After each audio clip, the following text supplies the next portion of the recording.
سلام، من دکتر زارا هستم، متخصص دندانپزشکی کودکان.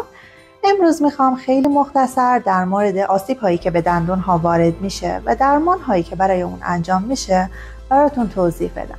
هر گونه آسیب یا ضربه‌ای به دندون های دائمی یا شیری وارد بشه نیاز به مداخله و پیگیری زود هنگام هست. وقتی که یه دندون شیری یا دائمی تحت ضربه قرار میگیره، یه طیف متفاوتی از آسیب براش اتفاق میفته. از یک لقی مختصر تا حتی شکستگی های سر و صورت ممکنه اتفاق بیفته. به خاطر همین حتما نیاز هست به محض آسیب مراجعه کنید به دندانپزشکتون و معاینه کامل سر و صورت برای کودک انجام بشه. آسیب هایی که به دندون ها وارد میشن در صورتی که شدتشون خیلی کم باشه، مختصر باشه، در خیلی از موارد نیاز به پیگیری یا درمان خاصی ندارن.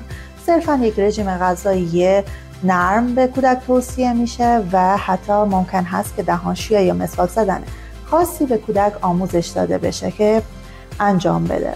در صورتی که در اثر ضربه یه تیکه‌ای از تاج دندون دائمی بشکنه، این تیکه خیلی برای ما مهم هست. تو خیلی از موارد ما این تیکه رو میتونیم مجدد بچسبونیم.